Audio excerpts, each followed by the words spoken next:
Welcome back, everybody. I have Jerry Marzinsky with me today, and as you might know, we had an interview a couple of weeks before that. He is a health practitioner. He has been working in this field for 35 years. He has worked in the prison system and also in a huge state hospital. So today we are going to focus on solutions. And Jerry, welcome to Night Flight. Okay, thank you for having me again. And I'd like to tell your audience that it's no mistake that you're out here, that you're listening to this. If you're listening to this, you're supposed to be listening to this. You're one of the relative few at this point who has the light and the ability to hear this kind of information, which I have to admit is stranger than the strangest fiction. If I hadn't experienced it myself, I wouldn't even believe it. I mean, it's the kind of stuff that fiction is made of. It's like it's akin to watching a vampire movie with Dracula, on a spiritual level. So I've worked with schizophrenics and psychotics for 35 years, studying their voices that they hear, which is something that psychiatry has not done. They just deem them hallucinations without having done a single study on them at all. They're hallucinations, they're not real. And to the patient, they're very real. And if you take a cursory look at them, they run certain fixed negative patterns that repeat over and over again. They do not fit the description of a hallucination. And I found when I started working with these people, they didn't want to be talking about this stuff. It took quite a while, maybe a couple of years to figure out how to talk to them about this stuff. And if they felt that you thought what they were hearing was a hallucination, they tune you out. They just tune you out. And you won't find psychiatrists talking to them about the voices either. They'll tell them, oh, they're not real, they're hallucinations, just ignore them. And what the patient finds is when they ignore them, they get louder. All right. So, I'm very pleased to be talking to those of you who can hear the strangeness I'm about to reveal to you, because there's a lot of people who cannot. They just can't comprehend it. They can't grasp it. It doesn't fit their reality. And they block it out or ignore it. And that includes most psychiatrists and psychologists and medical practitioners. So they'll tell these people these things are hallucinations without having done a single study ever over them. Yeah. Do you have any idea who came up with this idea that it is all chemical imbalance? Yeah, I do. It started some 2,400 years ago with Hippocrates in Greece, who said that every physical ailment had a physical cause. Right? So that worked great for medicine. I mean, it worked real good for medicine. Through the years, they've found germs, they've found physical cause, they've had surgeons, they've found diabetes. I mean, all these diseases that were physically caused and that kind of caused the physical mechanism to break down. But back in the 30s, a doctor named, I think it was Emil Kraepelin, who was a psychiatrist, figured, okay, he'll go along with the same thing and said, okay, he believed that schizophrenia had a physical cause also, or physical, chemical, or genetic cause also. Things got real squirrely from there, very squirrely from there. Prior to that, what they were using was psychoanalysis, which didn't work with this either. So as the number of schizophrenics mounted that they couldn't control, they ended up putting them in state hospitals where they were experimented on to do all kinds of strange stuff. And I think I have a list of, back in the 1800s, they put them in chains and straitjackets. Then they came up with, now these are all psychiatric cures based on this fella's like, okay, there's something physically wrong with these people, and we're going to try to find out what it was, and we're going to try to fix it. So before they knew anything else, they would put them in chains and straitjackets to control them because they had nothing else. Then they started, as they started concentrating in state hospitals, they would give them emetics.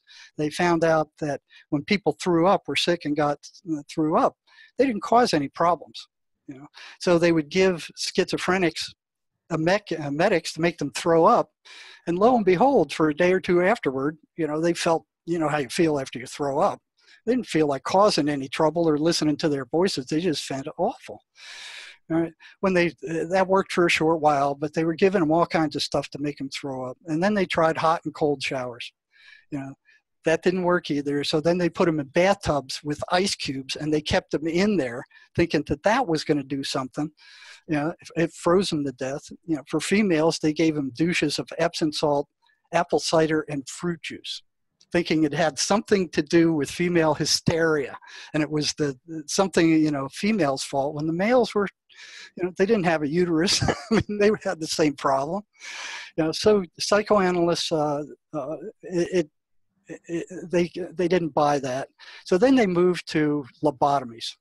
And lobotomies, I don't know if let me tell you what a lobotomy is. They found out that and a lot of this was they wanted to control these people because you have an institution full of psychotic patients whose voices are telling them to do all these bizarre things, including, throw feces on the walls and attack other patients and attack staff and, howl at the moon and just do all kinds of crazy irrational stuff. And they had no way to control these people. So they were looking for a way to do that. One way they found is with a lobotomy. What they would do is stick like an ice pick up through the patient's eye socket up to his prefrontal cortex, and they'd wiggle it around a few times. And they'd find out that once the guy's prefrontal cortex lobe of his brain was scrambled, he didn't cause any more problems. And I saw one of these guys when I worked at the state hospital, and they just, my initial impression was he's not quite human. They were like zombies. They didn't cause any problems, but they couldn't interact the way they used to. They couldn't work. And one psychiatrist had a lobotomy wagon that he drove around all over the United States performing these things. By the thousands he was doing this. This was before they had antipsychotic drugs. Then they found that caused the person to turn into a friggin' zombie, and they were no longer the person who they were before, just kind of like a zombie. So they found that patients who were diabetic and had been given a overdose of insulin and went into shock, voices would subside for a short while. And then they started giving what they called insulin shocks.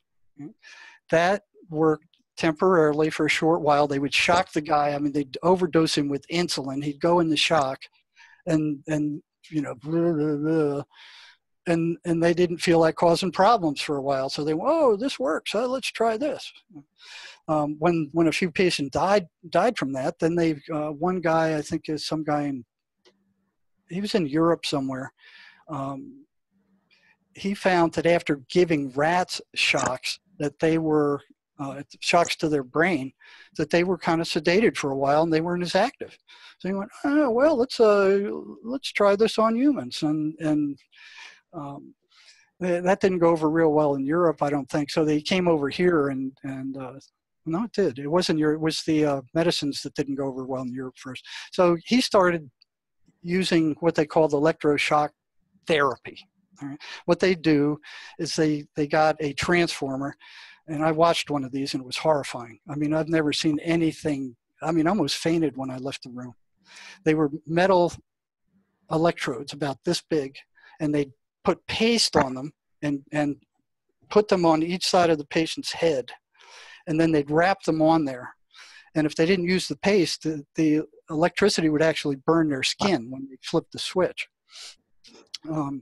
The person would go into convulsions, absolute convulsions, and just writher. but it did get rid of the voices sometimes for a week or two, which I found interesting. It worked longer than the others, and it also stunned them, so they weren't causing problems.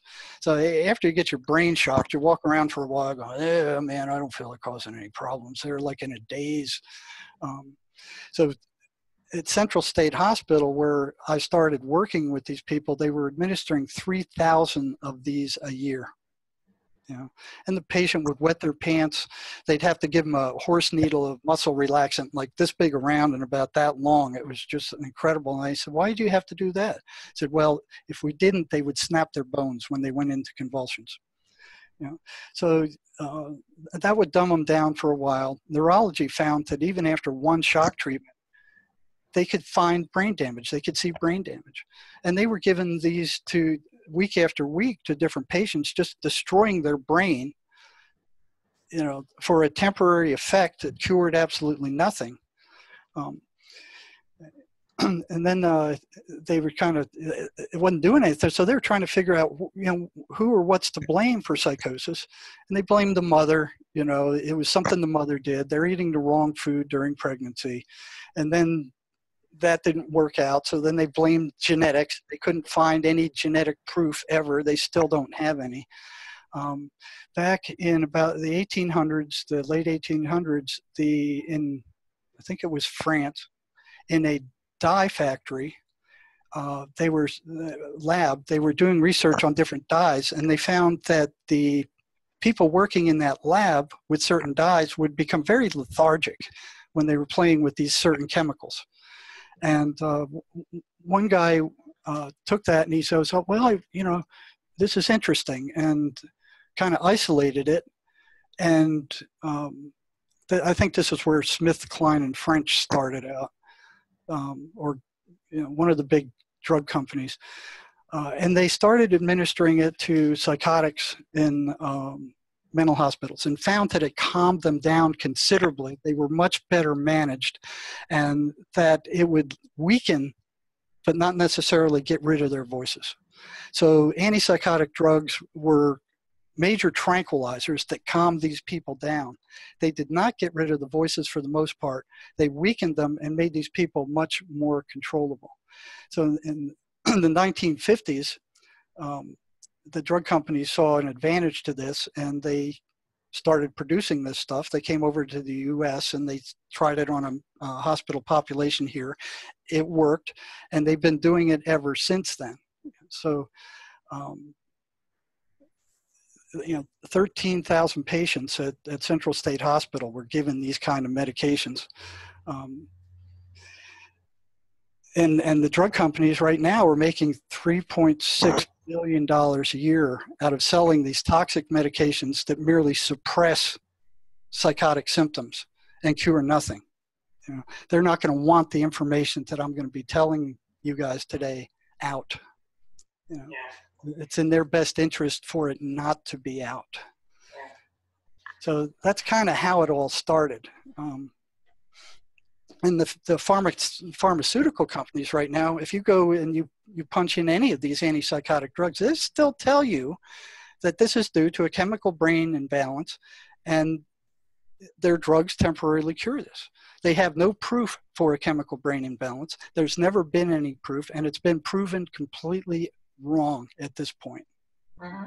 When we talked last time, what I understood was that the drugs, they silenced the voices a little bit, but they never really got rid of it. Is that well? In some cases, they do.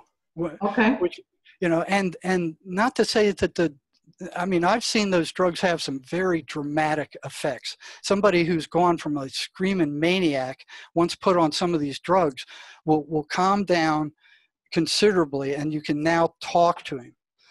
But in most cases, it doesn't get rid of the voices completely unless they're caught early enough.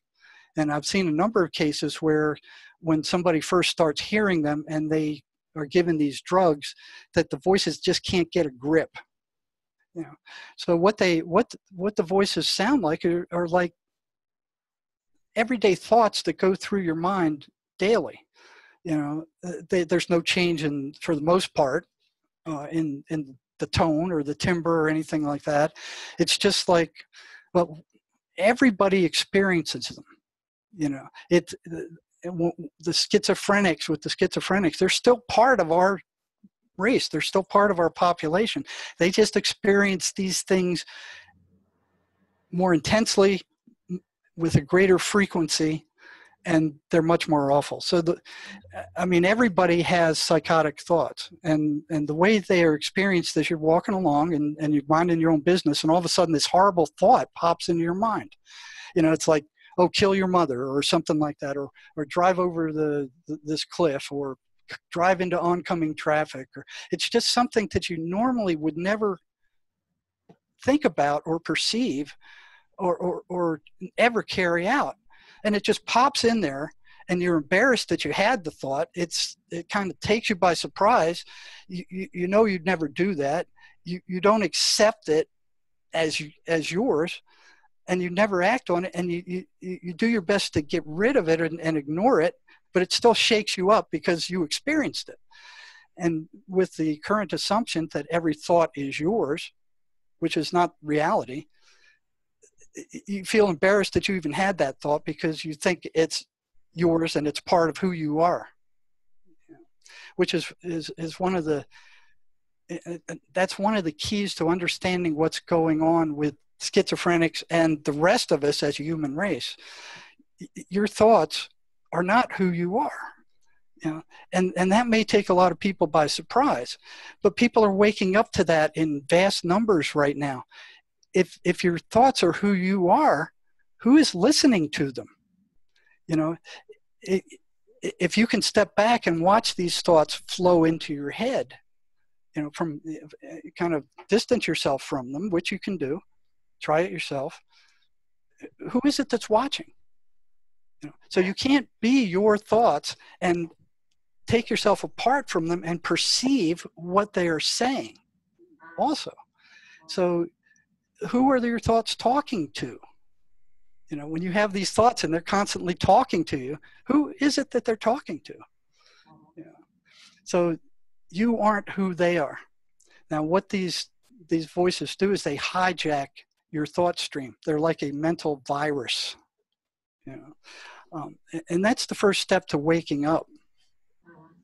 Families need to understand that these, what their schizophrenic daughter or son is doing or saying is not who they are, but they believe that's who they are. In Buddhism, they give this example that you are the ocean and your thoughts are the waves on the top, and no matter how wide it is at the top, deep down underneath, it is always calm. That's exactly right. I experienced that one time while diving in the dark. It was all my senses were shut off, and the only thing I experienced at the bottom, the water was just bathtub warm. There was no noise. It was dark. It was a little bit kind of, what's going on down here, because I couldn't see anything. And it was like all I experienced was I was aware that I was aware. And that's what's there. And your thoughts hijack your perception. And in this case, they hijack, the schizophrenic's perception. So what can family members do that would like to support somebody who is dealing with hearing voices? Well, that's critical. If the family support is critical to them recovering. Okay. But they have to understand what's going on, what's really going on, not what psychiatry is telling them is going on. They have to understand what's really going on.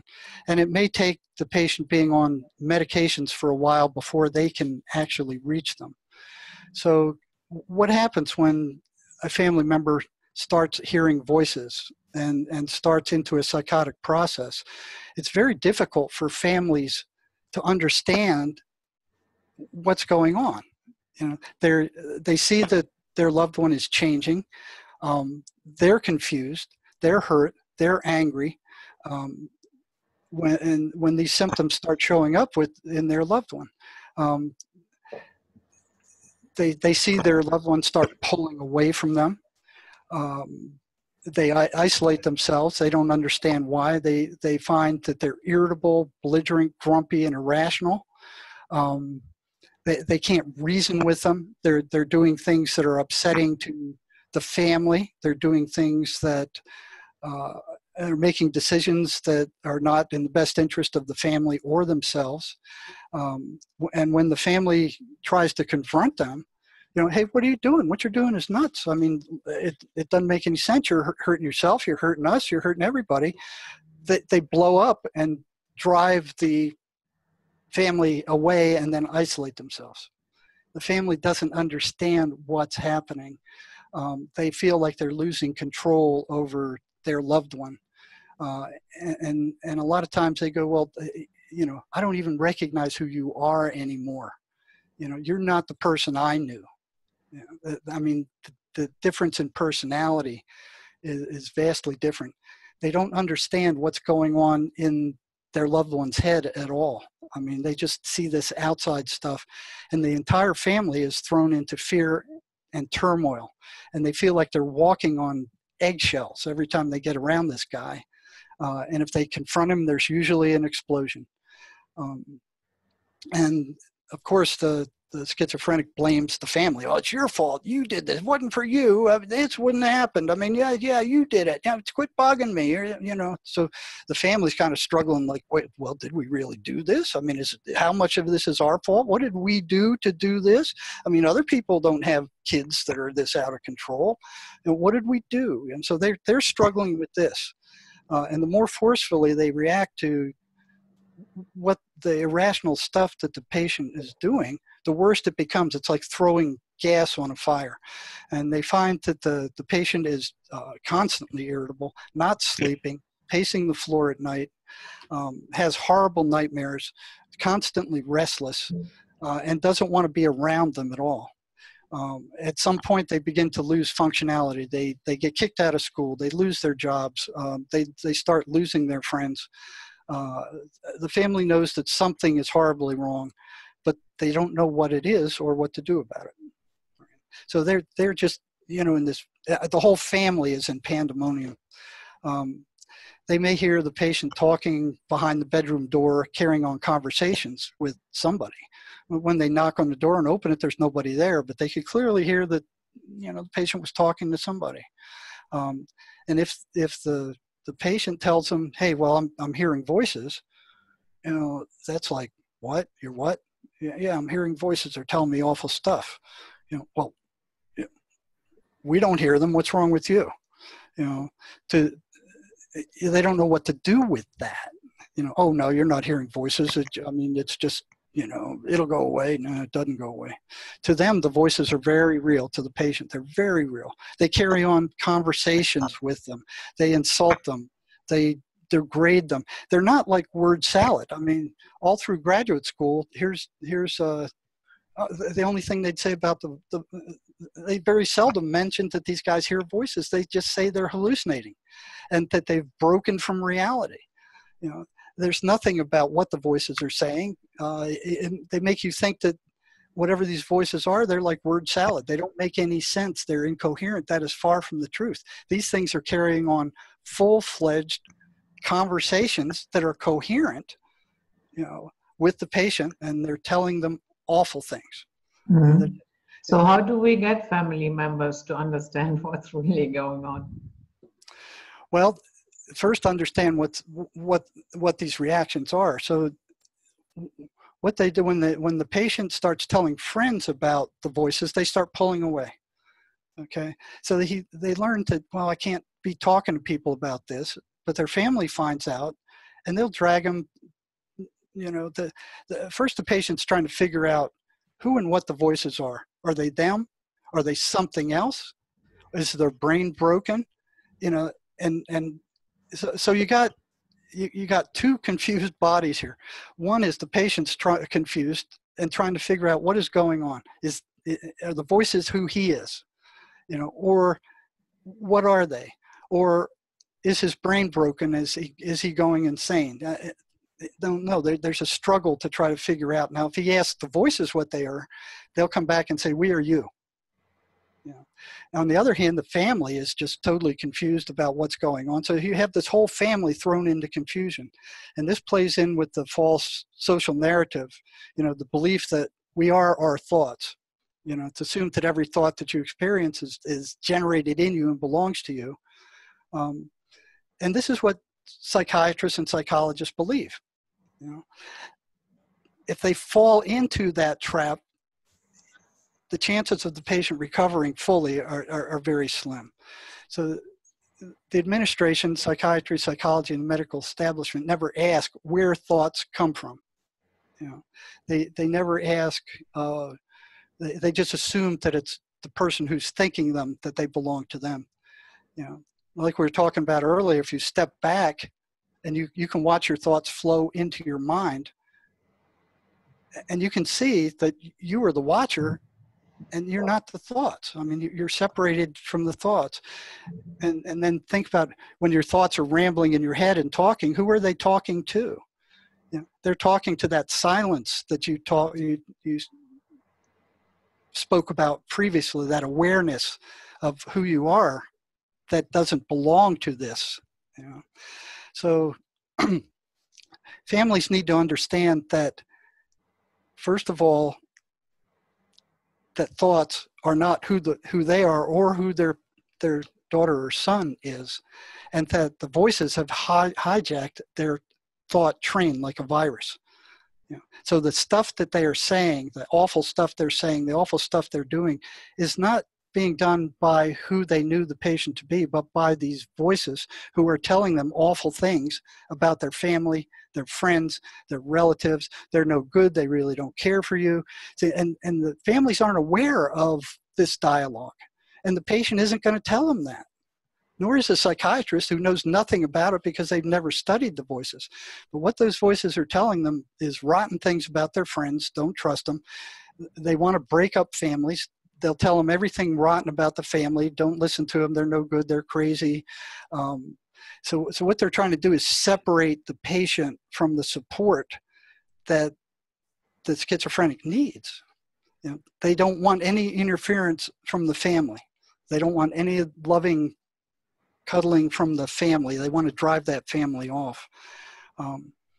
So the family first has to understand that their thoughts are not their own, nor is the schizophrenic's thoughts their own. So that's the first point they have to understand.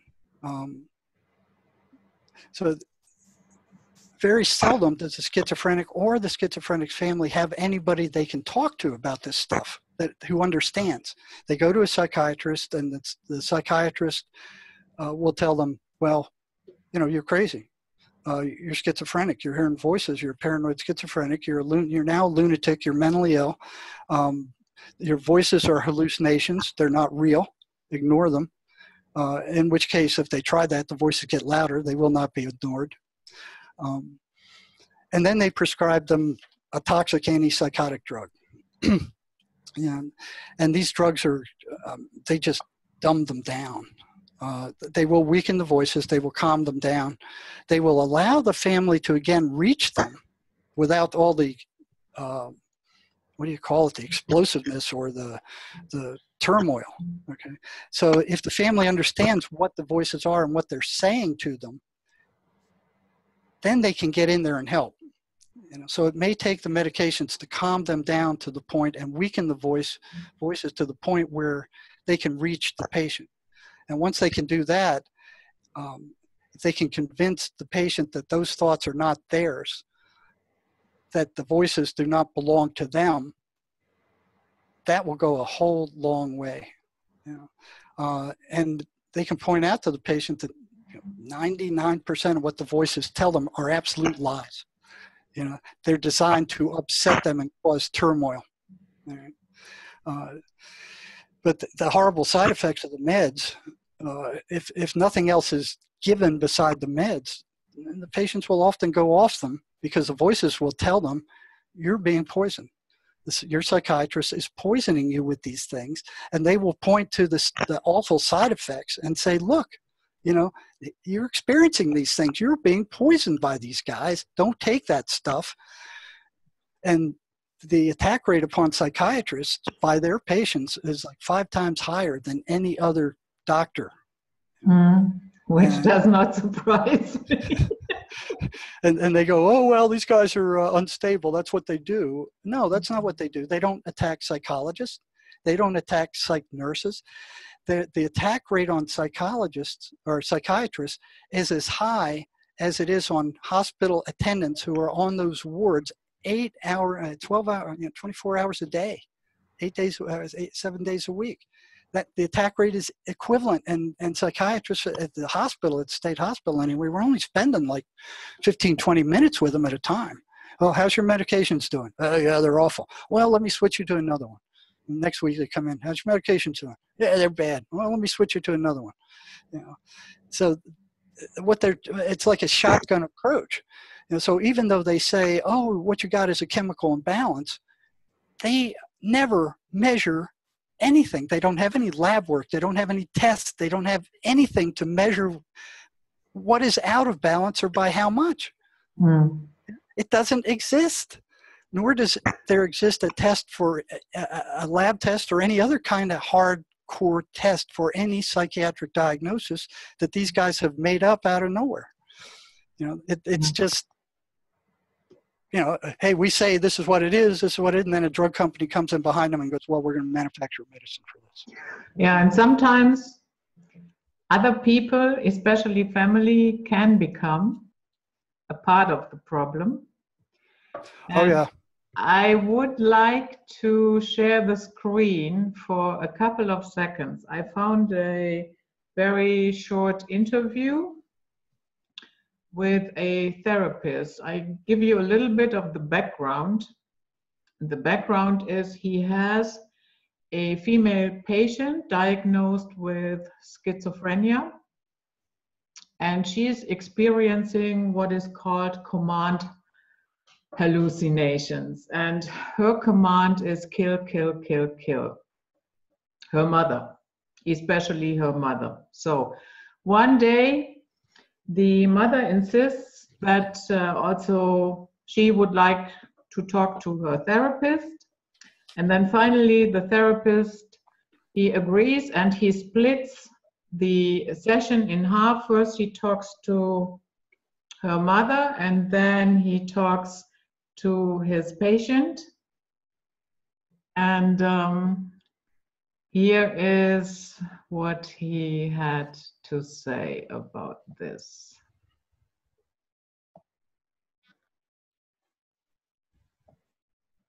I contained myself. I retained my composure. I had a discussion with her. I was polite and nice to her. When her part of the session was over, I escorted her out, thanked her for coming. And then I sat down with my patient and I said to her, look, I have to be honest with you. There were several times while I was talking to your mother that I felt like wrapping my fingers around her throat and squeezing till her eyeballs popped. At that point, my patient looked at me startled and she said, oh my God, I know what the voice is. It's my own voice and it's telling me to kill my mother. And I looked at her and said, I can understand that. Well, what happened after that is her command hallucinations went away. I did not plan that. I did not understand before I said what I said, what the nature of her command hallucinations were or where they came from.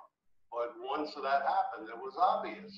What she was doing is she was experiencing horrific murderous thoughts toward her mother. And she wasn't able to accept them. So what she did is she projected them outside of her, and those thoughts became a voice telling her what to do. Therefore, she wasn't responsible for them. She's been voice-free now for about a year. She's not on any medication. Okay, we leave it there. I will link to the video in the description box. So what I found Prior in to that, before she came to me, she what's was going different on? kinds of medications. She had read about the medications and she really didn't want to be on medication. But every time she tried to come off, she would wind up back in the hospital. After she saw me, she came off the medic.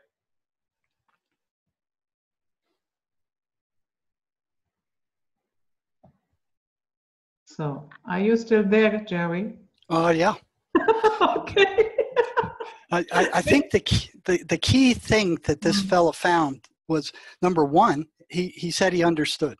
I mean, he was actually listening to what she had to say, not going, oh my God, we got to drug you up, you know. The second thing is the patient disowned the voices. When she said, I'm not responsible for them, she had broken from them, you know. So they were no longer her. And that's exactly what I'm saying here. There has to be a division where the patient realizes that those voices that they're hearing in their head are not who they are. You know, Mm. they're something else. They don't have the same intention as the voices. The voices are always negative. They're horrible. They're degrading. They're demeaning, and they run those patterns. Now, psychiatry will say, "Oh yeah, they're hallucinations," but they're not random like hallucinations. They're not random like all other hallucinations. They run patterns, you know, so they don't fit hallucination. And once you realize they're not hallucinations, that there's something that don't belong to the patient, then you can start hammering on that division, you know, and pointing that out. Most psychiatrists don't take time to listen. And when he said, "Oh, I understand," you know, matter of fact, you know, I have a case history here. This is a real, if you want to hear it. Let me just briefly interject what I found interesting as well. So her Okay. mother was, as the therapist said himself, obnoxious and very horrific. And it took him some effort to contain himself while she was advising him how to deal with her daughter. So once he told that to his patient, and he said, you know what, there were moments where I would have liked to kill your mother. So then it clicked within her that, okay, other people have that feeling toward my mother as well. I'm not the only one. There is really no need to suppress that. I can accept that feeling without acting it out. You know what I mean? Mm-hmm. And Yeah. So what the voices are trying to do is to get them to act out and believe that what they're hearing is who they are. You know, that's their mind telling them to kill. And a lot of schizophrenics were badly abused as children, you know, badly abused. So the first thing is for the family to realize that these voices they hear, the patient hears, are real to them. They're real overall, although they can't hear them. They're not hallucinations. And if they took the time to listen to them, you know, if the patient would tell them what they're saying, they'd be awful things that they're saying that they don't want to tell them. You know, so, and a lot of times the families will tell the patient, well, don't be talking about us. You know, don't be talking about us beating you or the kind of things that go on in the family. What happens in the family stays in the family, which is very dysfunctional. And so they can't get that opinion like this. The therapist said, well, yeah, your family really is bizarre, because they're ordered not to tell anybody about the horrible things that go on in the family. So, you know, the voices go after wives. They go after husbands. They want to break up the family. They'll tell the husband and the wife, hey, your partner's cheating on you.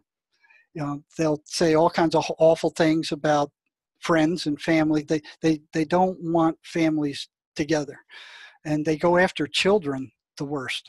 I mean, for some reason, they hate children. I don't know if you want me to go into one of these cases so you can experience what they're actually thinking.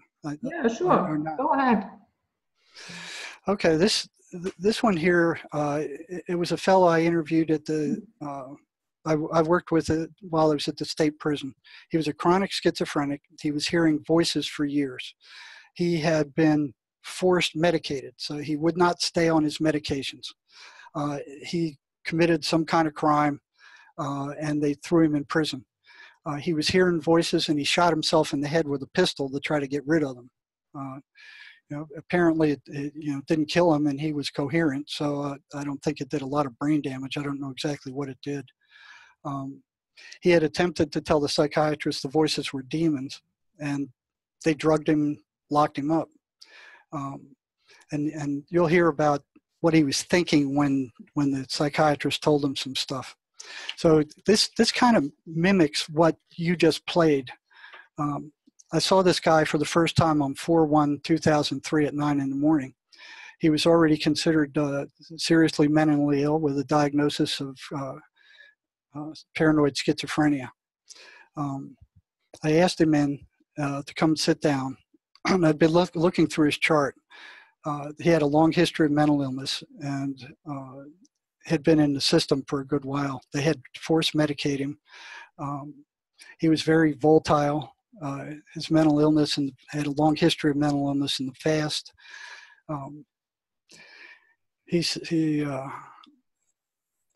I was very informal, kind of like this guy was. I mean, one of the things that happens is that, they're looking for you to reject them. Most psychiatrists go, well, they're thinking these people are crazy, and they act that way, and they act like, oh, okay, I know what's going on. You listen to me.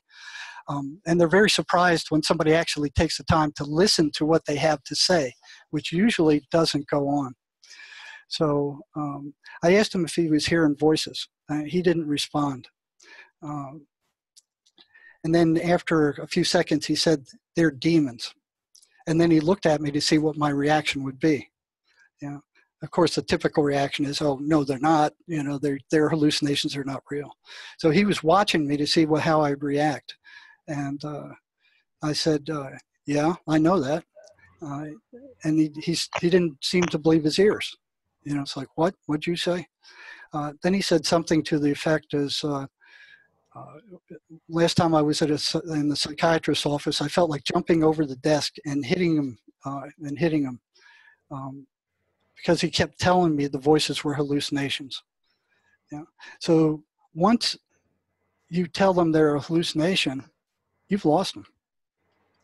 There's very little chance of reaching them past that point, because in their experience, they're very real, and they know they can't connect with you. Now, if they do buy that they are hallucinations, and that their brain is broken, and that they must take these medications for the rest of their lives, those medications eventually destroy them, and they will never fully recover for the most part. So he looked at me like he didn't believe me, and I said, yeah, I know. I said, I told him that the psychiatrists don't know what the deal is. They think they know, so they aren't looking for any answers, because they already think they know what's going on with schizophrenics. But you and I know that they don't know. They've been taught in school for years and years that the cause of voices is a chemical imbalance in the brain, and that's what they think it is. They don't have a clue. And he was staring at me, and then he says, yeah, none of them know. I said, that's right. And none of them really spend any time talking to people like you. So I'm reading this off a handwritten script that I wrote at the time, so I'm having a little bit of trouble making out my own handwriting. Said, yeah, I know that. I have the same problem. I should have typed this out. I wouldn't have had as much problem. So you know how you write in case notes. Well, that's what I did. If I could get this down within 24 hours, I remembered almost all of it. Past that point, it fell apart. So I had to get it down fast. And I told him, yeah, they don't listen to you. I said, how many psychiatrists have actually sat down and listened to you in all the years that you've been mentally ill? How many of them really listened to anything you had to say? He said, none of them. I said, that's right. They aren't listening. And at that point, he settled down, just like this gal did. He just settled down. He's going, look, somebody's finally listening. I said, how many voices are you having to deal with? He said, just one. I said, one? Yeah, you're lucky. It would drive me crazy if I had to listen to a bunch of them, he said, all at the same time. And I said, oh, I've talked to a lot of people that had droves of them screaming at them all at the same time. I said, you're lucky you just had one. Can you make out what it's saying now? So I always ask them, what is the voice telling you right now as you're sitting in front of me? And then things get very interesting. If you threaten the voices at all, it gets very interesting. But if you believe they're hallucinations, you're out. The door to that world is slammed shut, as it is with most psychiatrists. He says it's buzzing right now. It's buzzing very loudly. And when I read let me see. Oh, he said that does the same thing when I read the Bible or go to church, which is very interesting because they act up when the patient tries to read the Bible, go to church, or read anything spiritual. They kick in. They don't want that happening. And that's consistent. Right? And I said, yeah, they don't like you guys going to church or reading the Bible. They'll rebel if you do too much of that. And he goes, well, how do you know all this? And I've had him ask me, well, are you crazy too? Do you hear these things too? And I'm like, well, there's times I felt like I was, because there was nobody to talk to about this. You talk to a patient, his voice is threatened to kill you. He gets all agitated. They're talking to you, saying, leave this guy alone. You're not going to go to your boss and say, hey, man, the voices are telling this guy to kill me and telling him to kill me. What I do? No, you can't talk. There's nobody who understands. And there's nobody who understands them either who's willing to listen. So they're isolated just like I was. So I'm now in their world. I can't talk to anybody except them who understands, until Van Dusen came along, I guess. He said, I told him, I used to be like the other psychologists and psychiatrists for many years. However, I never fully trusted authority. And I was indoctrinated for 8 years in college and graduate school about what psychosis and what it was. But as I watched you guys and what you were telling me, it didn't make any sense. The professors didn't like being questioned about anything. If they sensed you didn't believe what they were saying, you'd be on their blacklist. So for years, I just kind of went along with what they said. And when I came out of graduate school, I was like them. I believed these things were hallucinations. But then what I was seeing with my own eyes didn't make sense with regard to that. And I said, the first time, let me say, when these people started telling me about them, the voices didn't want them to do that. But the voices were saying the same things in many different institutions. So 2,500 miles away from the prison at the state hospital, the voices were telling these guys the same things that they were telling them in the mental health center, that they were telling them in the prison, that they were telling them in the emergency rooms I worked on. So there's no difference in the content of these voices with regard to time or distance, because by the time I got to working in the psych department of the prison, it had been 10 years since I worked, or more, since I worked at the state hospital. And yet the voices are telling these people the exact same stuff. It's like they were all programmed in the same factory. You're no good. You're rotten. Your parents are crazy. Your friends are nuts. Don't trust anybody. Don't tell anybody. It's all the same stuff. It's all like the same script. So it didn't change over time or distance. So I told them they're all saying the same thing. They all were telling people not to go to church. The voices screamed and shrieked when they did. They seemed to have a will of their own, and a reaction was against the patient. And if the patient tried to read the Bible or talk to a preacher, the voices got all upset. Now, what kind of disease would do this? What kind of disease would tell the patient not to take the medications to treat the disease? And that's what the voices are telling these guys. Don't take those medications, they're poison. And the non-compliance rate of schizophrenics on medications is extremely high. They will not stay on these things. And it took me years before one female at the state hospital said the voices. I'd ask them, why do you keep going off your medications and then you go insane? Why do you do that? First they'd say, well, okay, it's its side effects. Almost all of them would say it's side effects. You ask the nurses, you ask the psychiatrists, they all saying, well, it's the awful side effects. However, when you compare the side effects to being floridly psychotic, it's like saying, oh, which one do you want? Do you want the flu or do you want the bubonic plague? And then consistently choosing the bubonic plague. It made no sense. So at that point, I came up with a questionnaire, and asked them, what's worse, the meds or the psychosis? And it would be all the time. It would be the meds are better than the voices. Well, then why do you keep going off your medications if the psychosis is worse than the side effects? And they would say for years, I don't know.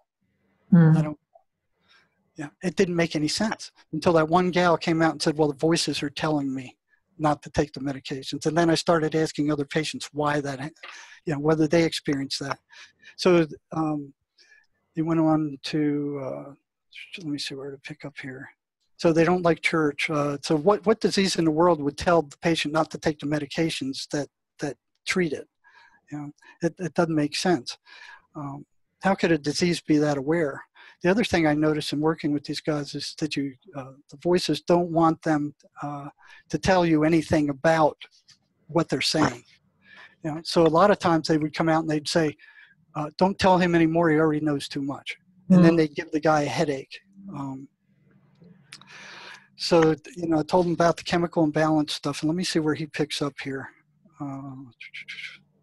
So, I was telling him I understood that's what the voices do. And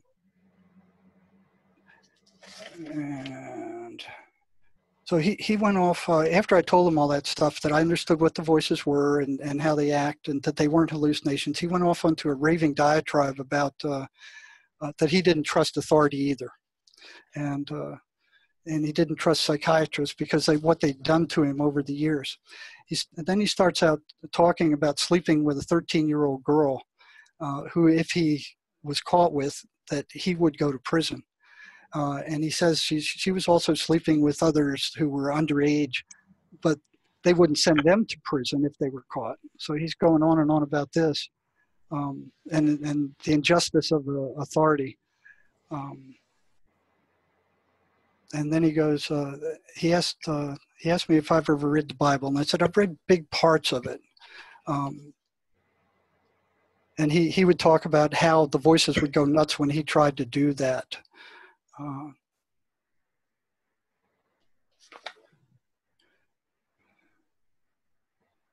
How could you help him? Well, first of all, they gotta want to be helped. All right. So the first thing I'd ask these guys would be, do you want to get rid of the voices? Yeah. And not all of them want to do that, especially in the prison, because they get supernaturally strong when they get agitated in the prison.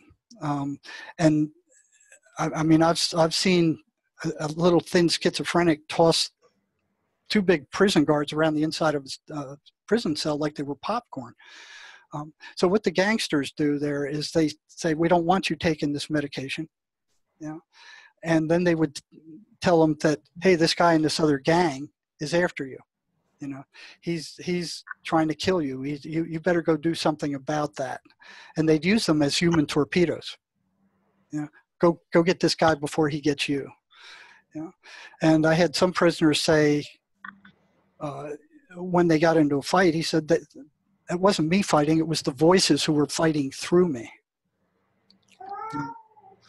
And there were some horrendous stories about, what some of these prisoners did was supernaturally strong. I don't know if I told you that in the last one or not, but. So in other words, the schizophrenics became their supernatural bodyguards. Yeah. Yeah, and they would somehow they would provide that that information or that strength, to the patient. So in helping the family, they have to realize, the family and the patient need to realize that those voices are not who they are. Okay, and they're not hallucinations, and that they have malice toward the family and all the friends, and they're trying to divide them. And that's hard for a family to realize, and something I struggled with working in the ER a lot, because the patient knew, a lot of patients knew that they were not hallucinations. They knew that these things were entities, or malicious entities, and I knew that, but trying to tell the family that got pretty touchy. And there were some families where when attempted, they would go, "Oh, you mean to tell me that my son is possessed by something?" And it's like, whoa, you had to back off, because if that got back to the psychiatrist, it'd be like, you'd be dumb. What are you doing telling these people that stuff? Mm. So what has to happen is that the patient has to understand, and they can see this for themselves, the family member, that what the voices are telling them 98% of the time are complete lies. They're just lies, and they know they're lies. And the lies are designed to upset them and upset everybody around them. And if they could do like this other patient did with this other therapist, is to distance themselves and say, that's a lie, that's a lie, that's a lie, then the voices can't get their claws into them. So they're distancing themselves from the voices, and they're saying, they are not who I am, and what they're telling me are lies. If they can consistently do that, the voices will start subsiding, because what they feed off of is the negative emotional energy that they generate from those lies. And I noticed that with patients long ago, and I didn't understand why, but I noticed with all the schizophrenic patients I worked with, is after the voices attacked them, their energy levels dropped to zero. They couldn't even get out of bed. And for years, I thought that was because of the anxiety and the awful things that these voices were telling them. And then one day I was working with, two prisoners who were, I don't know if I told you this before, did I, in the same cell? Did I tell you that story before? Two prisoners in the same cell in the jail for the prison, which is the worst of the worst. I mean, I was assigned to that unit. There was one guy who was floridly crazy. He was floridly psychotic, off his medications, and he was locked into the same cell with a prisoner who had snitched off the gangs and told them of a drug deal, and the gangs wanted him dead. They'd already stabbed him a few times, and they wanted him dead so bad they were getting in trouble, so they could be sent to the central detention unit where they would have a chance to get at him. So you couldn't be under more stress than that guy, because the psychotic guy would stand over him at 3 a.m. and be looking down at him at night in the dark in his cell. So he'd wake up and here's this guy standing over him, staring at him. And the guy's crazy as a bedbug. And then the gangsters are trying to kill him on top of that. And he's locked in the same cell with this guy. But it's the best experimental situation you could ever find. So the captain of the jail asked me to come over there and interview both these guys and see what I could do. Get the crazy guy on his meds and see if I couldn't do something to get the other guy transferred. And I watched the energy level of these two guys as they came up the stairs to the interview room for the prison. And the first guy I spoke to was the guy the gangsters were trying to kill, and he just bounded up the stairs. I mean, he had plenty of energy. He came into the office and his voice was very, animated. He had a lot of energy. He wasn't really, badly depressed. He was scared. He was anxious. And you couldn't be under more pressure than this guy. Then I watched the schizophrenic guy who was hearing voices, and whose voices were attacking him all the time in the cell because he wasn't on medication. He could barely make it up those steps. just barely. And then he came in and he was very depressed. He had no energy whatsoever. He was telling me about being attacked by the voices. And at that point, I realized that it was not anxiety that caused this drain of schizophrenic patients. And where did their energy go? A lot of times they would say, all I did all night was just toss and turn in bed. And they were coming in and telling me, well, I feel like I've been working out in the hot sun all day, digging ditches. That's how exhausted they were. Some of them couldn't get out of bed in the morning. They couldn't get up to eat breakfast. And all they were doing was laying in their bed, all the time.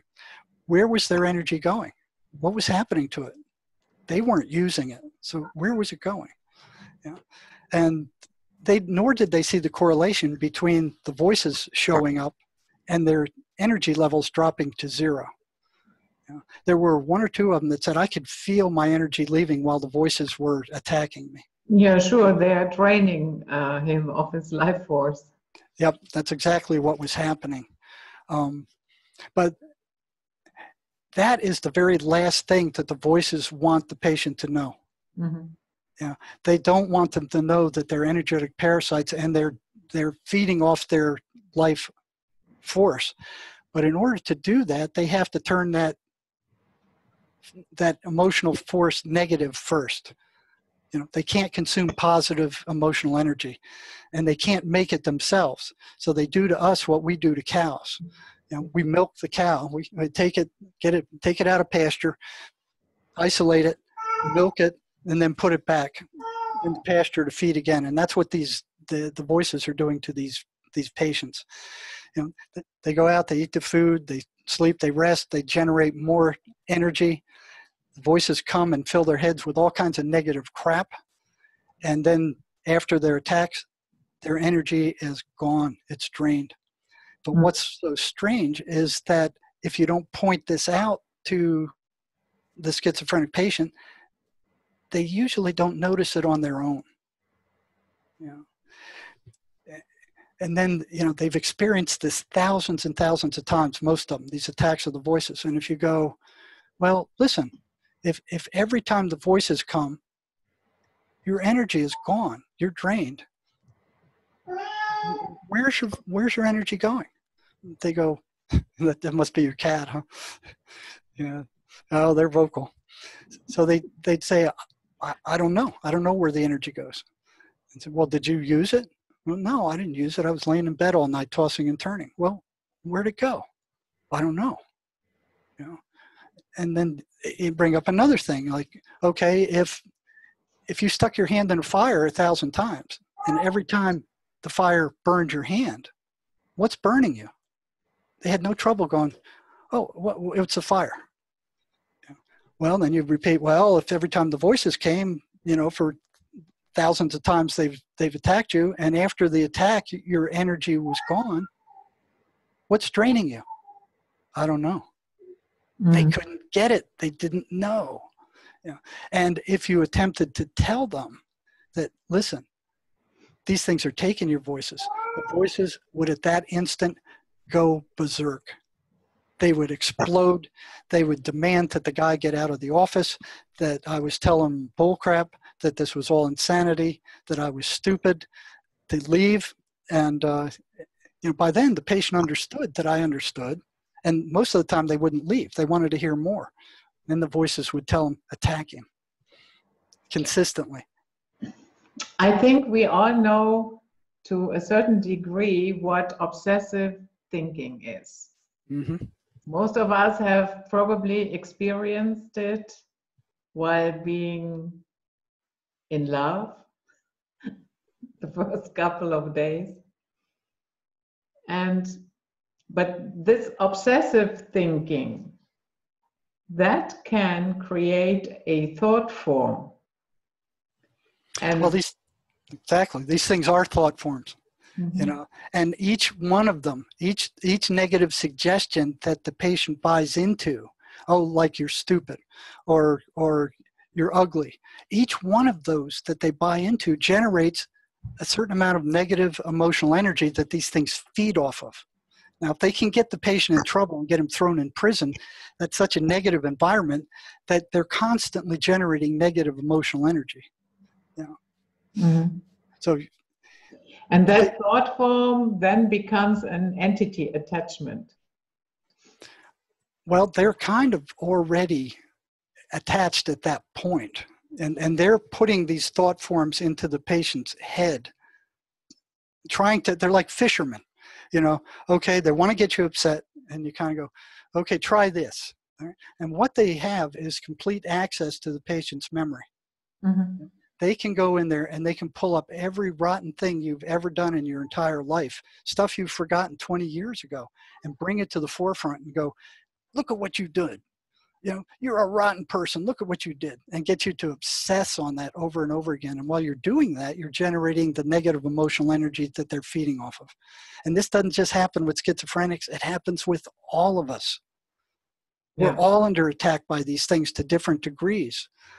And once you realize that those aren't your thoughts, those don't belong to you, these are coming in from somewhere else, and you tune them, you go, well, I don't want that thought. That's, you know, you're not my thought form, leave. And they go. So let's have a look at what parents should avoid or what can we do as parents to assist our children that they have a healthy start and mentally stable? Well, the first thing that comes to mind, and I have another case that I think is a little more coherent than my scribblings on the last one that'll point out what not to do.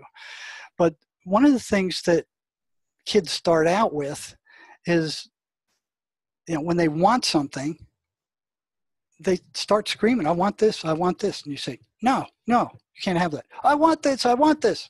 No, you can't have it. Well, I want this, I want this. Okay, here, take it. You know. What you're teaching them when you do that, when you give in to them like that, is that if they scream loud enough and hard enough and make your life miserable enough, that they'll get what they want. And if the parent gives in to them enough times, it's like teaching them that, well, if you make somebody miserable enough, they'll give you what you want. You know, and they go through life with that programming. So either, you know, give them what they want right away, or don't give it to them at all. You know, and a lot of times you can't give them stuff that that's going to hurt them or hurt other people. You know? So, you know, that's one thing. The other thing is for them to have be brought up in with a spiritual background, to understand that there are angels out there and that there are negative forces out there. You know, if they have to understand that if the bad things exist, the good things exist too. And if you look at what the TV programs and the mainstream media and what all these broadcasting stations are doing, I mean, they're transmitting to kids hundreds of thousands of murders on the TV. They're watching them in real time, you know, before them. And it's like, oh yeah, if you get mad, what you do is kill somebody. I mean, that's the message they're being given. You know, and with these violent video games where you're killing everybody, you know, oh yeah, it's okay to kill people. Yeah, and they're making a tremendous amount of money doing that.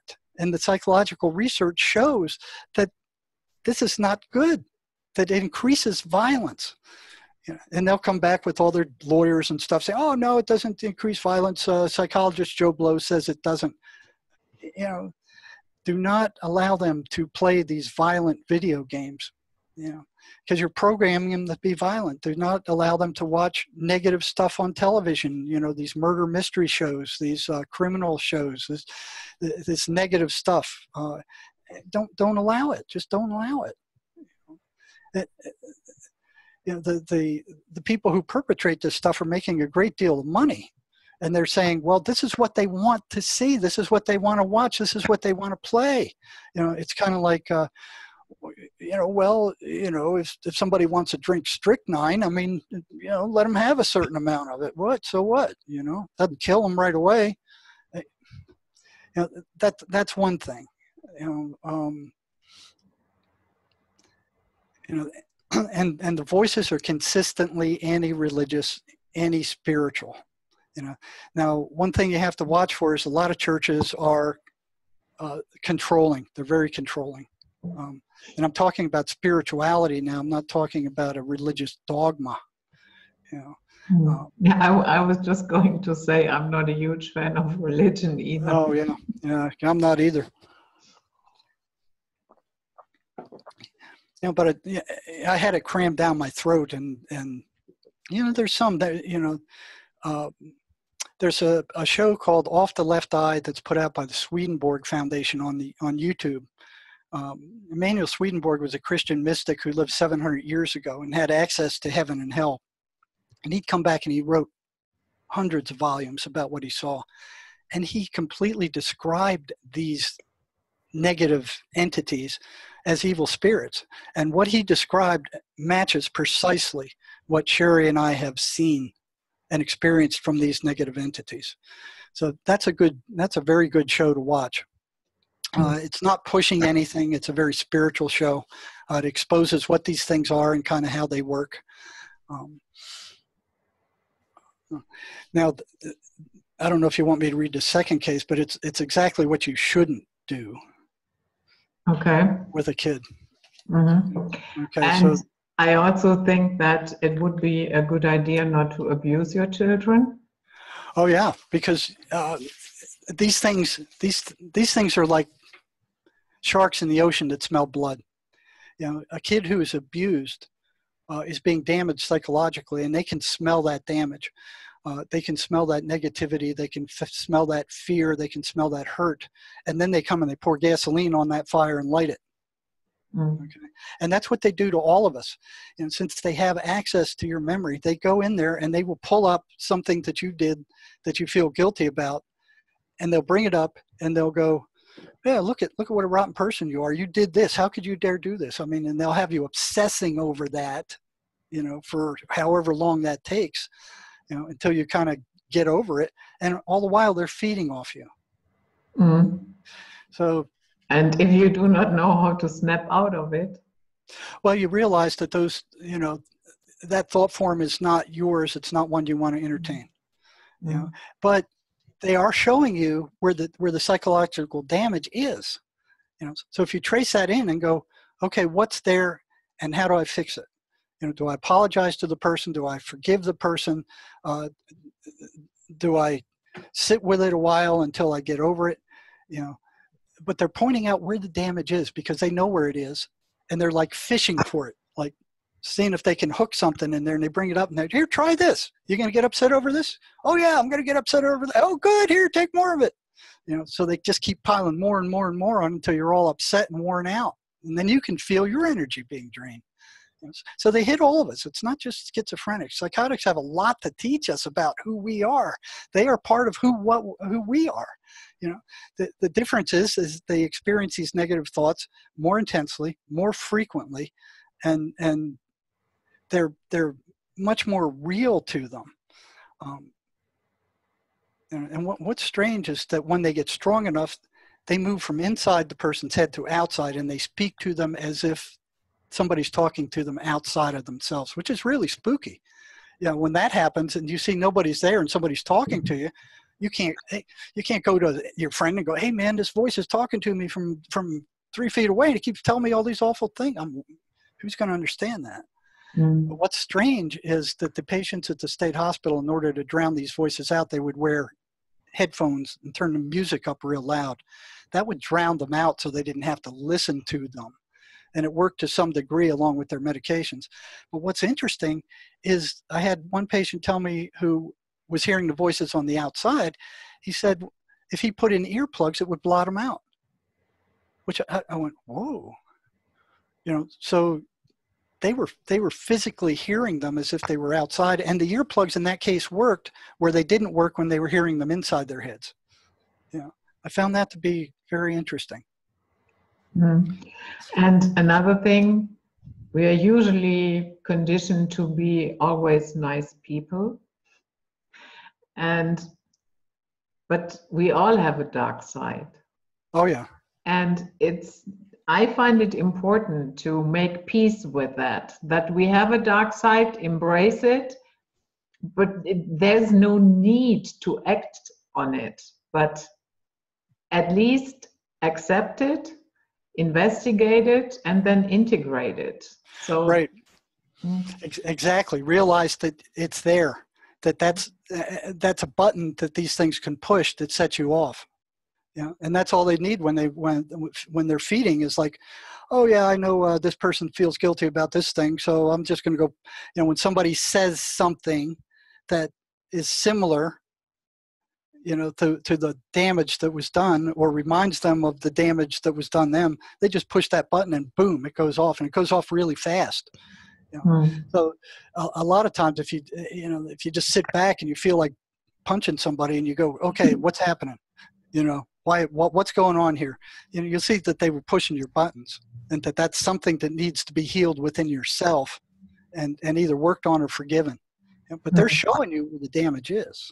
Yeah, and I guess that is exactly what this other lady experienced, where we watched this short YouTube clip, that the second somebody else admitted to her that, you know what, I have the same feeling toward your mother. She's horrible. Yeah.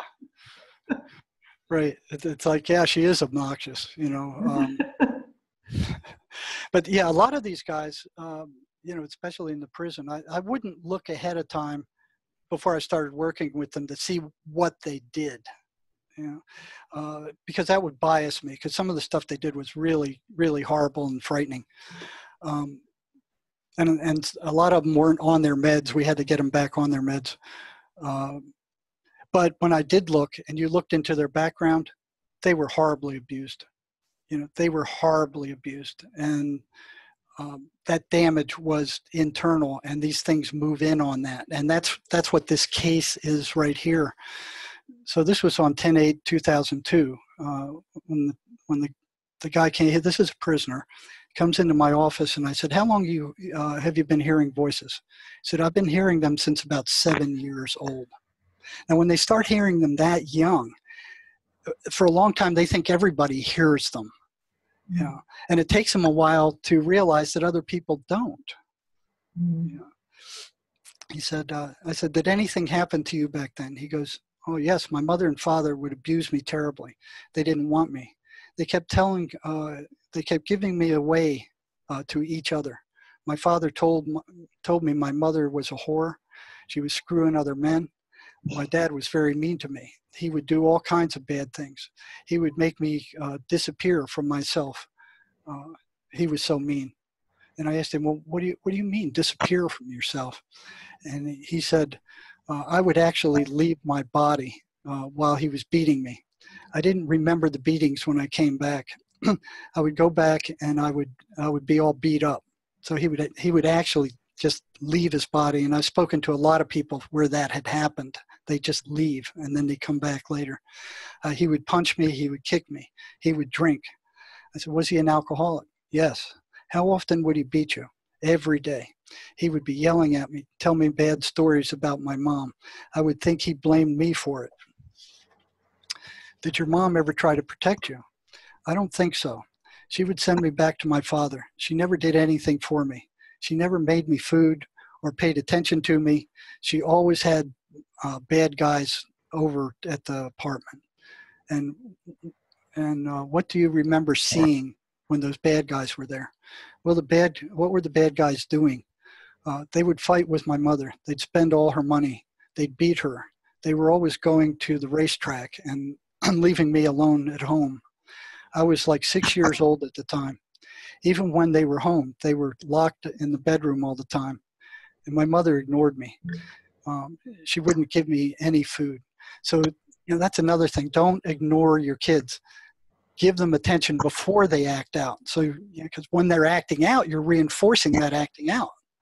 When they're doing something good, or when they're just laying around and playing, or give them the attention then. Because if you wait until they act out, then you're actually reinforcing that they can get attention by acting out. Mm. Okay. Yeah. And I said, I asked him, what did you hear from the bedroom? Well, a lot of fighting. What happened if you knocked on the door? My mother would tell me to get away, to leave them alone. He said, I would kick the walls. They still didn't pay attention. Then I ran away thinking that my mom would give me some attention if I ran away. So here he is craving attention. Or I got into trouble. Maybe she would give me attention then, but nothing worked. So, did you have any bigger brothers or sisters? Yes, but my brothers didn't want me around either. They didn't want me to go with them, and then they would send me home. How old were you when you heard the first voices? 6 or 7. Inside your head or outside? He didn't answer that. He said they would tell me I was a bad person and people were going to hurt me. All right. So that's the start of it. You're a bad person. Everybody hates you. You know, they're after you. People who treat you nice are just faking it. You know, they don't really care about you. They're just faking it. And this is consistent. You know, all the voices say the same things. I mean, you can write down on 3 or 4 sheets of paper what the kind of things they say, and it's always the same bad, rotten things. Or they you know, somebody says something offhand to you, and they go, well, what did he mean by that? Oh, he meant that. Oh, that SOBs. You know, they get you to interpret what somebody says the wrong way. I asked, did they ever move outside your head? He said, yeah, they were both inside and outside my head. And what kind of stuff did they tell you? They would say I was stupid. I couldn't do anything right. That my parents acted that way because of I was no good. I messed up their whole life. I said, did you believe that? He goes, yes. Don't give your kids those kind of messages. You know, you're stupid. You're no good. How could you do something like that? You know, casting blame on them because you're, you know, and that's easy to do when they do something stupid. You know, you got to kind of choke that back because you're programming them. I told him, your parents were messed up before you ever got here. And then he spaced out. He started staring into space. And I knew the voices were active. I said, what are the voices telling you right now? He said, they're laughing at me. I said, do you believe you have a guardian angel, or do you believe in God? He goes, yes. I said, well, then ask your guardian angel for help now. And you know, ask him for help in shutting those things up. And he comes back and he says, they won't let me concentrate. They won't let me think. They're screaming at me so loud, I can't say anything. I can't say anything anymore. I'm afraid. Yeah. So yeah, that's one thing that was, you know, when the voices are threatened, they start screaming so loud that the patient can't hear what you're trying to say. You know, they block you out. You know? And unless you can slow those voices down with medications or know how to do it spiritually, that wall stays there. You can't get through to them because the voices get so loud. And then he goes, I can't say no more. I'm afraid my dad is going to hear me and make things worse on me. So his dad was already deceased, and he was hearing his dead father, who had abused him all this time, coming back and telling him these things. Yeah.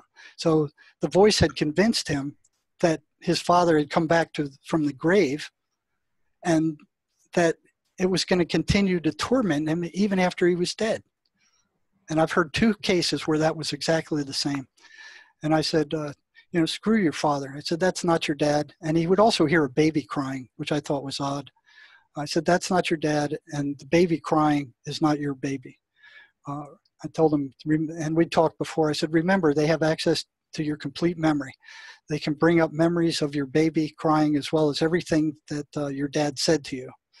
And I said, I remember another guy I worked with where the voices disguised themselves as the guy's abusive father. That isn't your baby, and the voice is not the voice of your father. They're trying to block you from hearing what I have to tell you. He said, yes, they want me to leave now. And I said, I want to make it clear that you can leave anytime you want to. I want you to know that you're free to go. There will be no repercussions, that you're not trapped here. You can walk out the door anytime you feel like it. No questions asked. And then he struggles to clear his voice, and his voices are raging. He looks down and he's preoccupied, and he's having real problems concentrating. I said, go ahead, push it through, and ask your guardian angels for the help you need. And he concentrated, then finally speaks out. He says, oh God, help me get rid of these things. And then he sits quietly for a while, looks up, and asks, can I leave now? And I asked, are they gone? And he said, yes. I said, are you sure? Because it sounded like he was just kind of, I'm just saying this to get you off my back. And he looks at me kind of tentatively, and I said, are they gone? And he goes, yeah, they're gone. I said, okay, go ahead. I'll catch you the next time around.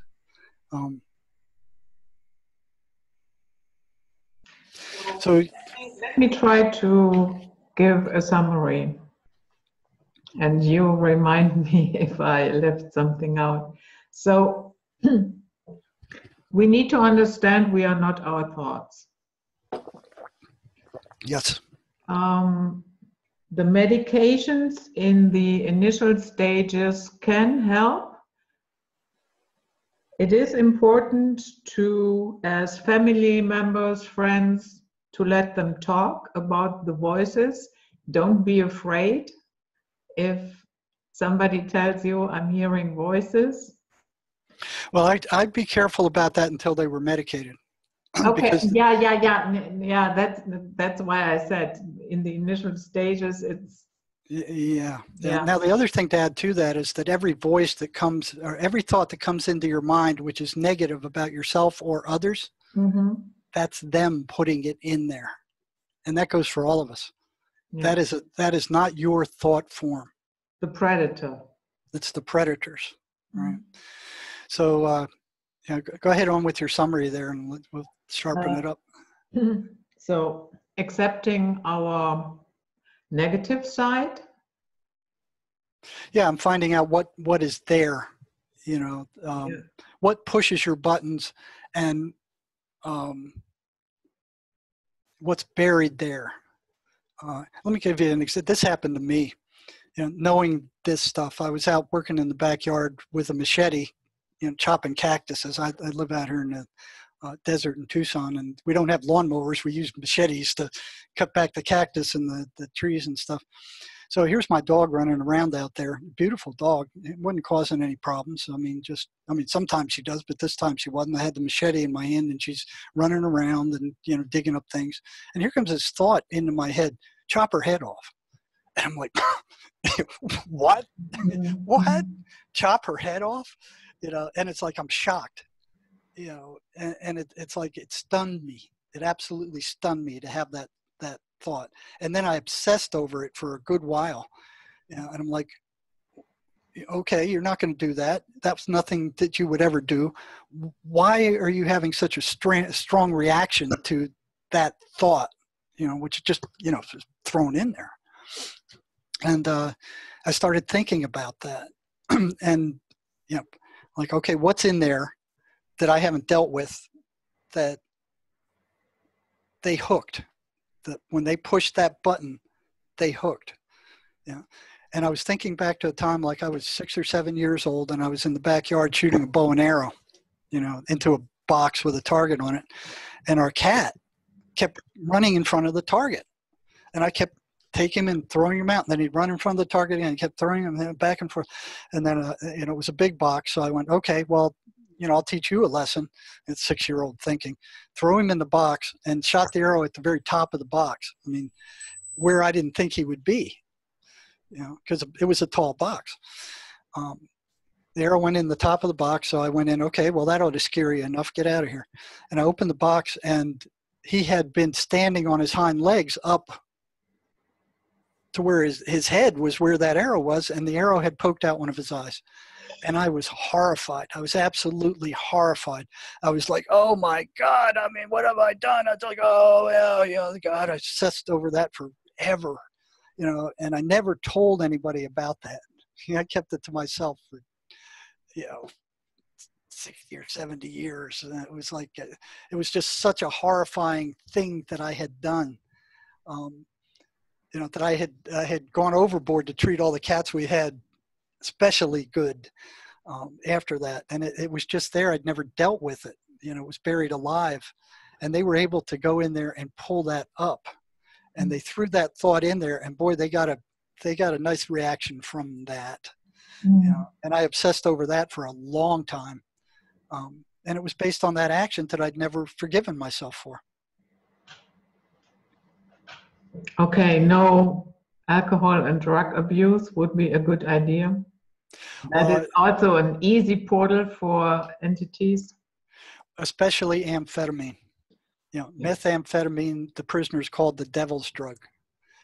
And I've seen more people go psychotic on amphetamine and stay that way in the prison than any other drug any other drug in existence. I mean, bar none. Not cocaine, not alcohol, not any amphetamine.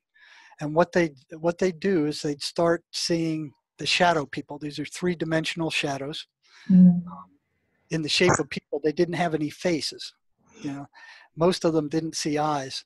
And if they saw the eyes were either lime green or red, which aren't really nice colors to be seeing in somebody's eyes.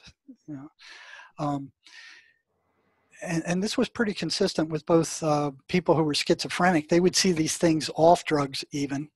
The meth people would see them while they were using meth. They wouldn't speak for the most part. They hardly ever spoke to them. They'd just appear in their bedroom, standing over them. They'd be darker than the rest of the room. They'd walk through walls. They'd walk up the hallway. They'd turn on the light and they'd disappear. And this is consistent among all of them. So the amphetamine abusers would say, well, after seeing those, they'd say, well, I started hearing voices talking to me, and they weren't good voices. And then when they came down and the drug was out of their system, the voices disappeared. Now, this may happen, for several months. They'd use the meth, they'd hear the voices. When they came down, the voices would disappear. They go, oh, well, that was just a hallucination from the meth. Then one day they didn't go away. They stayed and they were there forever. Now they were psychotic. These voices had gone, they'd gotten in there now. They were there. So you'll notice that, on the U.S. border right now, the Democrats are fighting Trump to keep that border open because there's amphetamine flowing across that border by the ton. The dark side does not want that stuff stopped. They want to get as many people hooked and psychotic as possible. And Trump is fighting that to the max. And the Democrats are refusing to cooperate with any kind of legislation to close off that border. Okay, so what would Jerry Marzinsky do if you had all the money that you needed, you had a hospital, and you are in charge? How would you restructure it? Well, I know what I would do. What the system would permit is a totally different story. No. You have the permission. You don't have to. That is just a thought experiment. You have the permission. You have all the money in the world. What would you do? Well, I would have psychiatrists on board to provide the initial medications to weaken the voices. Okay. Because some of these guys are so far gone that you cannot reach them without those medications. There's some patients I talked to, I was only able to reach for 10 minutes, and that's it. You couldn't reach them anymore. But getting a psychiatrist to believe what's really happening is a totally different story. So we'd start with the meds, try to teach them that these voices are not who they are and what they're doing, and then start getting them to use the That's a Lie program, that what they're telling them are lies, and not to believe or react to them. Then you need to work on the stuff that the damage that they have in themselves, and get them to process that stuff and start working on it, or forgive others who have damaged them. And that's why the Bible says it's so important to forgive and not hold that stuff, because that's the stuff they feed off of. And the last private psychiatric hospital I worked at, the psychiatrist there saw that schizophrenics were coming out of my office and their voices were gone. And he asked me several times what I was doing, and I couldn't tell him. So after I retired from there, I told the hospital administrator, I said, what I'd be willing to do is come back and teach your chief therapist what I was doing so he could do the same. All right. She said, okay, that's fine. So I went through all the volunteer procedures. It's like being hired again, got back there. And then she goes, I want you to run groups. And I said, no, that wasn't the deal. I was going to teach, your chief therapist what's going on. Well, then I want you to deal with any patient the psychiatrist sends to you. I said, not all the patients psychiatry sends to me are going to be amenable to this. They have to be they have to understand. And if they believe that the voices they want the voices, or that their minds are broken, or that they don't want to get rid of them, there's nothing I'll be able to do about that. And then it got down to, I said, listen, this is what I agreed to. This is what we agreed to. And she goes, okay, let me check with, what do they call it? Risk management for the hospital. And I told her, I said, what I'll be doing is working with the voices, and they are not what you think they are. They are not hallucinations. And I said, I'll take you as far down the rabbit hole as you want to go. But this is going to be totally different than anything that's been done before. Now, they'd call me from home sometimes and tell me to go deal with a psychotic patient on the floor who was so out of control that they couldn't even bring him out of control. So they saw that, what I could do, but I couldn't tell them how it was done. And she went and checked with risk management. And risk management says, don't risk it. It's a non-conventional therapy. And if you'll notice, when you get I do have a therapy license, but they don't permit this kind of stuff. It's like, okay, these are the therapies that we acknowledge, and anything outside of that is... Okay, but we are building right now your perfect hospital. What would you do? How would you restructure it? Well, I'd have the therapist understand what was going on. Mm-hmm. So in other words, there is something, an additional education. Oh yeah, there's a lot more. Mm-hmm. Besides knowing, you have to know the truth before you can tackle it, for sure. So the people that I would hire as therapists would be spiritual people who understand this kind of stuff. Mm-hmm. And I'd probably also have them read Swedenborg's Heaven and Hell, where he talks about these things. Watch Off the Left Eye, that series, and work with them and actually show them the reaction of these voices when they're challenged. So you'd have to get the permission of the patient. No, you already. Okay, of the patients. Okay. Mm-hmm. Yeah. To work with them and show them this kind of stuff. Getting psychiatry to, I don't know. I think that's a lost cause, but you'd need to have somebody who could prescribe these antipsychotic medications for a while until the patient realized what was going on. You could reach them and then withdraw them as the patient got better. Not say, okay, you got to be on these for the rest of your life as they're rotting out their peripheral nervous system and causing brain damage. It's a crutch. Yeah, ka-ching. Yeah, it's a crutch. Those medications are a crutch. They shouldn't be used on a long-term basis. They're toxic. They're poison. Mm-hmm. So it would require an entire change in the narrative and perception of what is going on, with these people. And if they hear that from the patient's own voice, they're more likely to realize it. But a lot of these mental health psychologists and psychiatrists have been programmed for years and years and years to believe what they're taught in medical school. And their egos are so humongous that they can't possibly conceive that there's another paradigm, that there's another world, and spirits exist. And that's pretty strange for a Christian nation, where 23 times in the Bible it was mentioned where Jesus cast out demons out of possessed people and they returned to normal. That's just blown off. That's, that's Bible times. I mean, in our times, these things don't exist. I mean, we got science now. They've gone long away. I mean, so it's Scientism. yeah. Mm.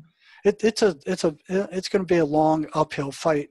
But the people who are listening to what I'm saying here and have the light to see and hear what's going on, they'll start seeing this for themselves. First in themselves, they'll see that the thoughts that they have, if they step back, they'll see those thoughts are not who they are. And that's something. That's the first step in the evolution of consciousness of mankind. Mm. Would you try to integrate family members and friends in that healing process if they are available? Yes, that's critical. But then you run into the same problem again. The family goes, "Oh, you're telling me my son is possessed?" Yes, that is exactly what I'm telling you. And then they run to the administrator and go, "Oh, he's telling me my son is possessed." No, that you are the administrator. Oh, then they go to the medical board, or they go to the psych board or something. Mm-hmm. I mean, it's going to be a long uphill battle. That's why I don't waste any time talking to psychiatrists, because they're a lost cause. Psychologists are a lost cause. It's the ground level people who have lived with schizophrenics and have schizophrenic family or friends or who can relate to what's going on, that I'm spending most of my time with. People who can hear and listen to this very strange message. It doesn't fit the scientific narrative. It doesn't fit what psychiatry is telling you. It doesn't fit what psychology is telling you. It doesn't fit. It's a whole different paradigm. And that's what it's going to take, is a paradigm shift. Yeah, but as you know, everything starts with the imagination. Imagination. And well, you got that. It's okay to spend some time mentally on the subject. How would I do it? How and see it, take it shape.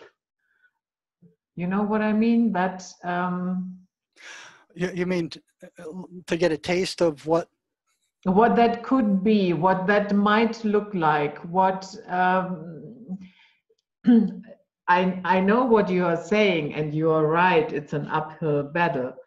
But if we do not start to think and imagine a completely different way, then I think it will be harder. Well, that's kind of what I'm putting this information out for. Mm-hmm. I've been blocked every time I've tried to do something like this. And if I would, if I wasn't retired now, and if I was practicing, and there was one complaint, oh, this guy's telling me I'm possessed, I have, if there were 2 or 3 of those, I have no doubt that the licensing board would take my license. None. So it's like they have no tolerance for another paradigm. The drug companies are making $3.6 billion a year selling antipsychotic drugs that cure nothing. They make up these diagnoses, these disorders by the hundreds. I think it started off with, maybe 10 or 20. Now it's up to like 376 different diagnoses and psychiatric disorders. And then the drug companies come around behind that and say, oh, well, if you're feeling this stuff, we have this drug that'll wipe it out. You just take this and you won't have to deal with your problems. You won't have to deal with your wounds. You just take this and turn yourself into a zombie and you'll be fine. Here, antidepressants, here's anti-anxiety drugs. I mean, just drug yourself, and the whole friggin' society is being dumbed down. They're being taught that you don't deal with your own problems. You don't deal with your own pain. You take some drug and wash it out. it's insane what they're doing. It's totally insane. Yeah. And emotions are not there to be feared. They are just informing you. Yeah. Yeah. It's like, oh, keep yourself in check. You know, it's like, don't, listen to your logic. Don't listen to your emotion. It's a very sick society that we have now. You look at television, those commercials, it's like one new drug after another, after another. I mean, you're just being bombarded with messages like, oh, if you got this, here's the drug. And then 6 months later, here's a lawyer comes on. Well, if this drug rotted out your liver or killed your pancreas, we got a class action lawsuit now. Here, join the lawsuit. You'll maybe get a few $100, and here's the drug companies made off with millions of dollars selling this crap. And it just goes on. And they've bought off Congress over here. I mean, you look at one of the strongest lobbies in the U.S. Congress is the pharmaceutical industry. Now it's almost like you can't sue them anymore for the damage their drugs are doing. It's the same here. Is it? Yeah, I guess so. Yeah, but you look around at what's happening. Consciousness is changing. You got the French over there going, "Hey, we're tired of your crap. We're going to just be throwing fits every weekend until you understand that your political system is not the one we want." And then you got Merkel over there doing her deal, and then over here they're just doing everything they can to kill Trump. The deep state is just throwing one thing after another at him. They've tried to assassinate him. They've tried to denigrate him. They've done everything they could, and they're still doing that. To try to. Trump to me is no savior. He is in on the game as anybody else as well. Well, he is. What I'm waiting for is an indictment. I mean, all the information is coming out. No indictment coming. Well, that's what I'm waiting for. Yeah. But it will. There's a lot of talk. There's a lot of talk, and I'm waiting. I know. The state will not go against the state, and he and the Clintons go way back, and they're best buddies. And he's saying a lot of bad. This clique of people, they do not arrest their own. That's total nonsense. Well, I've seen that with the central bankers. Every time they've caught them doing illegal stuff, nobody went to jail. Of course it was like they had Teflon backs. But boy, I'll tell you, it's causing real furor over here now. All this information is coming out and being presented to the public. The mainstream media over here is completely controlled by the deep state. Except for one media is completely controlled. It's everywhere the same. Well, you go to the internet, and there's people out there speaking the truth. It's like the people are getting to the point where they've had enough. They've had enough. They don't want any more of this crap. Trump is starting to gain favor over here, but like you, I'm waiting for the indictments. He said a lot of bad things. I'm not waiting. I know that they will not come. That was this entire QAnon thing, the QAnonsens. It is savior programming, and any savior programming, you can bet your head on it, is total nonsense. So whenever I stumble on a savior programming, I say, yeah, okay, fine, will never happen. Of course it will not happen. I'm not waiting for any indictment. It will not come. Well, all I can say is I hope you're wrong. Yeah, I know. I hope you're wrong this time. What they call it? They call it hope porn. Hope porn, I think they call it over here. Yeah, they are selling hopium. Yeah, hope porn. Hopium and hope porn. Yes, yeah. Look, as long as the crowd thinks something is going to change. Oh, no, not this month. Yeah, maybe next month. I remember when Kavanaugh was accepted to the Supreme Court, they went ballistic. Red October, get ready for Red October. Martial law is coming, arresting the cabal. First of all, really, you want to have martial law in your country? Are you nuts? Martial law means shoot first, ask questions later. Yeah, right. And who is telling you that that is for the cabal? So a faceless guy, a faceless group is telling you, oh, martial law, yeah, that is for the others, no problem for you. Yeah. Well, what we have seen over here is these trains, these prison trains. Yeah, they are for you. Yeah, they would move them into Texas, and they would say Texas is the enemy. Yeah. We're going to do a mock-up like Texas is the enemy, and that we've lost control of Texas, and that they're rebelling. And they'd move these prison trains in with handcuffs and all. I mean, they have them; they exist. You know? And what was the other thing they're doing? Somebody spotted a 1.5 mile long train with armored vehicles and armored personnel carriers headed for California. You know, just a couple of weeks ago. They've been trying to take away the guns over here forever. You know, and that's a battle that they're just chipping away. Now they're making ammunition super expensive. Obama got to the point. Well, what Obama was doing is he was trying to get a agreement with NATO, where it would be an international agreement to remove our weapons by treaty. And Trump found that, and he decimated it. Okay, so that's nothing the deep state would have done. They want those guns. Trump stood up and said, no, you're not taking the guns. Yeah, but he is rolling out 5G. He is telling people now, I saw him lately on the news, that people have to take their vaccine shots. They're very dangerous. They have to take their shots. He's doing all the bullshit that the others are doing as well. Yeah. Well, that one thing, I mean, they want those guns bad. Yeah. They want those guns very bad. He did block that. So, you know, that's a big thing in his favor, you know, because the population over here is armed.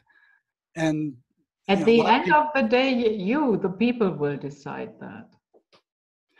Oh no, they've been trying to take that forever. You know. Yeah, I know, but you know, if you do not give them away, then you do not give them away.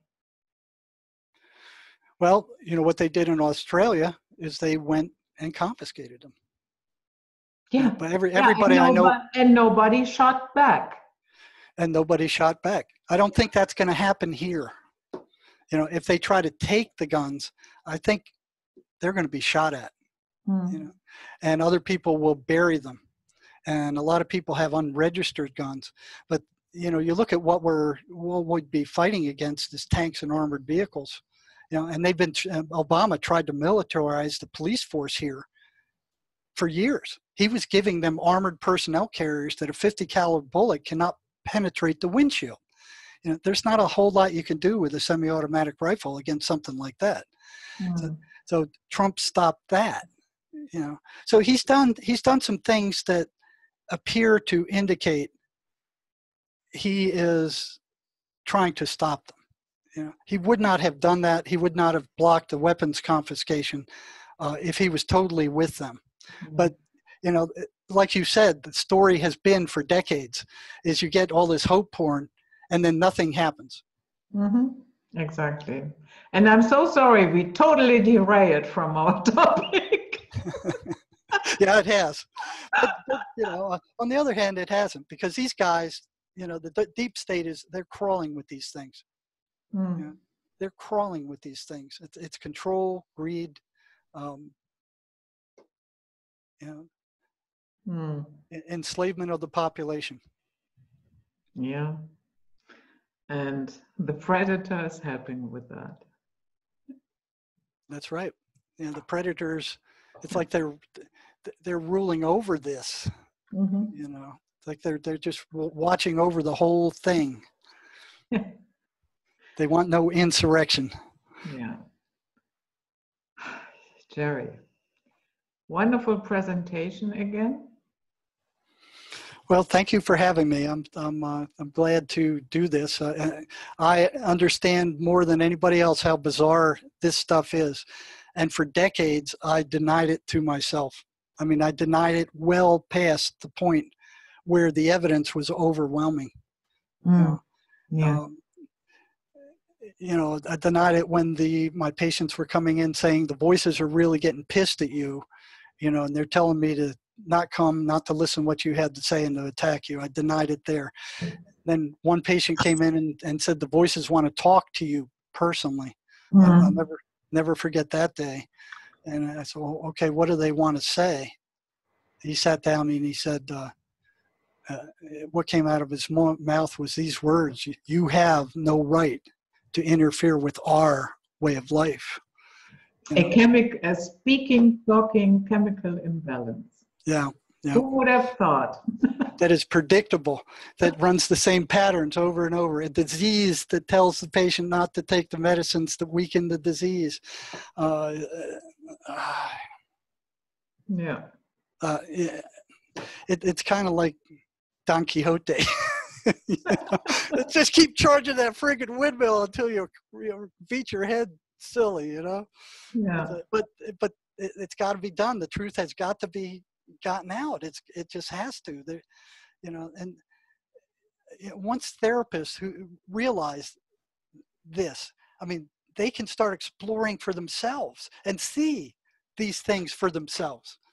You know, if they sit down and they talk to these people, they'll see what we're bringing out. They'll see what we're talking about. It's right there in front of their eyes. And a lot of nurses and psych people go, well, I always suspected there was something behind that, but I just couldn't buy it. You know, I remember one time on one of the psych units I was working on, the patients they were all doing an exorcist on this other patient. You know, they gathered they gathered in one of these rooms and they were all doing an exorcism on this particularly violent patient. And the nurse found out, and she was kind of going, well, maybe it'll work. And she left it alone. She was fired. She was fired for not stopping it. Yeah. They weren't harming this person. So that shows you how entrenched they are in their box program thinking. They will not look outside of that box they've been programmed into. It's just inconceivable that something like this is going on. Yeah. So they continue to poison these people with their toxic drugs, saying there is no other treatment, there is no other cure. They won't listen to shamans who have cured this stuff. They just blot them out. They're quackeries. They're fools. They're you know, I don't know. And that is why we are trying to get the word out. Well, I appreciate it. It's people. It's people like you and the people, the ground level people, who are open to the truth. That is the only way change can start. That's the only way I see it. You know, because I beat my head against psychiatry and psychologists and psych nurses for decades. And it's like beating your head against a friggin' rock. Yeah. You know, they're just not open. They just can't see it. And they'll strike back. You know, and they'll strike back. They're like vipers. Strikes back. Yeah, it's like you threaten their reality, and it's like, you know, boom. Yeah. You know, you're gone. And it's psychiatrists that have all the power. You know, I mean, Okay. Thank you very much, Jerry, for coming again. You're more than welcome. And yeah, guys, we derailed a little bit toward the end, but I'd be glad to answer any questions your folks might have. Yeah, sure. Maybe next time we're doing Q&A. Yeah, that'd be good. Yeah, so leave any questions underneath the video. I do pay attention to the comments. So have a great time. Take good care of yourselves. And we all see you next time. Bye. Okay, well, thank you for having me.